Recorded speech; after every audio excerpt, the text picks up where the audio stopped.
और अब वो खबर जो आपके लिए बेहद महत्वपूर्ण है। 1 जुलाई यानी कि आज से आपके जीवन में कई तरह की बदलाव लेकर आ रही है। सबसे पहले बात रेल यात्रा से जुड़े बदलावों की करते हैं। अगर आप लंबी रेल यात्रा करते हैं तो ये खबर आपके लिए बेहद महत्वपूर्ण है। अब आपको बता दें कि सबसे महत्वपूर्ण ये हो जाएगा रेल यात्रा में ये जो बदलाव होगा कि आध घंटे पहले तैयार होगा रिजर्वेशन चार्ट। ट्रेनों का रिजर्वेशन चार्ट ट्रेन निकलने से 8 घंटे पहले तैयार हो जाएगा। और अभी तक जो रिजर्वेशन चार्ट बनता था वो सिर्फ 4 घंटे पहले बनता था। आध घंटे पहले चार्ट तैयार होने से टिकट कंफर्म नहीं होने पर यात्रियों के पास यात्रा के दूसरे विकल्प तलाशने या दूसरे टिकट बुक करने के लिए समय मिल जाएगा।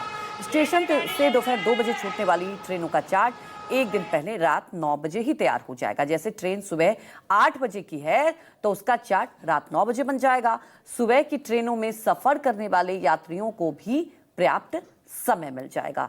तो ये एक अहम बदलाव 1 जुलाई से यानी कि आज से आपके जीवन में होने वाला है और खास तौर पर देखिए इससे यात्रियों को सुविधा मिलेगी। इसके अलावा अब आपके लिए तत्काल टिकट बुक करना भी आसान होने जा रहा है। हालांकि इसके लिए आपको अपने IRCTC अकाउंट से आधार लिंक करना होगा।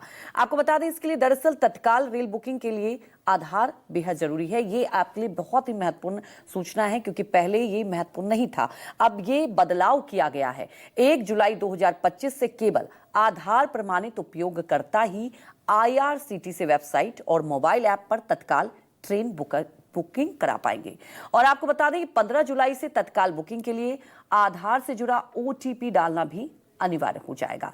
OTP डालने पर ही आपकी बुकिंग पूरी हो पाएगी। इसके अलावा तत्काल टिकट बुकिंग शुरू होने से पहले ही 30 मिनट तक AC और नॉन AC दोनों क्लास के लिए एजेंट्स को टिकट बुक करने की अनुमति नहीं होगी। अगर आप रेलवे स्टेशन के काउंटर से तत्काल टिकट बुक करते हैं तो 15 जुलाई 2025 से आपको आधार नंबर देना होगा। वहीं काउंटर पर आपका आधार वेरिफिकेशन OTP के जरिए होगा। आपके मोबाइल पर OTP आएगा, उसके जरिए ही ये वेरिफिकेशन किया जाएगा। इसके बाद ही आपको तत्काल टिकट मिल पाएगा। ये नए नियम सिर्फ तत्काल टिकट बुकिंग के लिए ही है। समान टिकट या वेटिंग लिस्ट टिकट के लिए आधार ऑथेंटिकेशन की जरूरत नहीं पड़ेगी, लेकिन जब आप तत्काल कराएंगे तो इसके लिए महत्वपूर्ण हो जाता है। इन बदलावों का मकसद सिर्फ ये है कि टिकट बुकिंग में पारदर्शिता लाया जाए, क्योंकि पहले जो दलालों की बात की जाए, फर्जी एजेंट्स की मनमानी चलती थी, उस पर रोक लगेगी और इससे पारदर्शिता जरूर आएगी। यानी कि अब आपको IRCTC अकाउंट से अपना आधार लिंक करना होगा और ये काम आप तुरंत कर लें। आपके साथ अक्सर ऐसा होता होगा कि तत्काल टिकट बुकिंग शुरू होते ही कुछ ही मिनटों में आप देखते होंगे कि टिकट नहीं मिलता, टिकट बुक हो जाते हैं, क्योंकि दलाल और फर्जी एजेंट्स सॉफ्टवेयर या गलत तरीकों से टिकट बुक कर लेते हैं और आम यात्रियों को टिकट मिलना मुश्किल हो जाता है। और नए नियमों का मकसद यही है कि टिकट बुकिंग का मौका सिर्फ असली यात्रियों को मिले और फर्जीवाड़ा इससे रुक सके। इसका यही मकसद है कि इससे खास तौर पर जो टिकट कराए जा रहे थे, जो खास तौर पर जो एजेंट थे, वो इसका फायदा ना उठाए। तो ये आपके लिए फायदे और राहत की बात है। तो और खबर आपकी जेब से जुड़ी कर लेते हैं।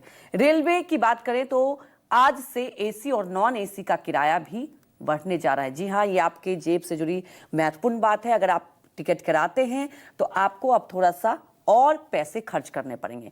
नॉन AC जैसे कि स्लीपर, सेकंड सीटिंग श्रेणियों की बात करें तो इसके किराए में 1 पैसा प्रति किलोमीटर की बढ़ोतरी की जा रही है और सभी AC क्लास में 2 पैसे प्रति किलोमीटर की दर से यहां पर बढ़ोतरी की जा रही है। अगर आसान भाषा में आपको समझाएं, अगर आप 1000 किलोमीटर लंबी यात्रा तय करते हैं तो नॉन AC के लिए आपको 10 रुपए ज्यादा देने होंगे। अगर आप AC कोच में यात्रा तय कर रहे हैं तो 1000 किलोमीटर लंबी यात्रा के लिए आपको अब 20 रुपए अधिक खर्च करने होंगे। ये बदलाव किया गया है और सिर्फ रेल से सफर करने वालों के लिए ही नहीं। आपको बता दें कि आज से चिंता की वजह यह भी है कि दिल्ली के वाहन मालिकों के लिए ये बड़ा बदलाव, और ये मुझे लगता है आप सबके लिए बहुत महत्वपूर्ण जानकारी सामने मैं बता रही हूं कि खास तौर पर जो लोग दिल्ली में रह रहे हैं, दिल्ली में यानी कि आज से 10 साल से ज्यादा पुराने डीजल और 15 साल से ज्यादा पुराने पेट्रोल वाहनों की फ्यूल पंप पर नो एंट्री रहेगी। जी हां, आप पेट्रोल पंप पर भी नहीं जा सकते। इसके लिए सख्त हिदायत दी गई है।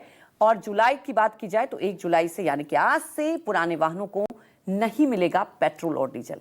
इन वाहनों पर पहले से ही दिल्ली में बैन था, लेकिन आज से ये सख्ती और ज्यादा की जा रही है। अब इस पर पूरी सख्ती होगी कि आपकी एक तरीके से समझिए कि अगर आप ये पुराना वाहन चला रहे हैं, 10 साल पुराने डीजल और 15 साल पुराने पेट्रोल वाहन, तो अब आपको फ्यूल तक नहीं मिलेगा। यानी कि अब आपकी वो कार किसी काम के नहीं है अगर आप दिल्ली में रह रहे हैं तो। अगर ऐसी कोई गाड़ी पाई जाती है तो उसे तुरंत जब्त कर लिया जाएगा। दिल्ली के 498 फ्यूल स्टेशन पर कैमरे लगाए गए हैं। 1 जुलाई यानी कि आज से ही ऐसी कोई भी गाड़ी फ्यूल स्टेशन में प्रवेश करेगी, कैमरा उसकी नंबर प्लेट को स्कैन कर लेगा और सीधे BAHN पोर्टल से गाड़ी का रजिस्ट्रेशन डेटा, ईंधन का प्रकार और उसकी उम्र भी चेक कर लेगा। यानी कि स्कैन करते ही पूरी इंफॉर्मेशन आ जाएगी। अगर गाड़ी तय मापदंडों के हिसाब से और एंड ऑफ लाइफ कैटेगरी में आती है तो पेट्रोल पंप ऑपरेटर को तुरंत अलर्ट यहां पर मिल जाएगा और उस गाड़ी को फ्यूल देने से मना कर दिया जाएगा और कार मौके पर ही जब्त कर लिया जाएगा।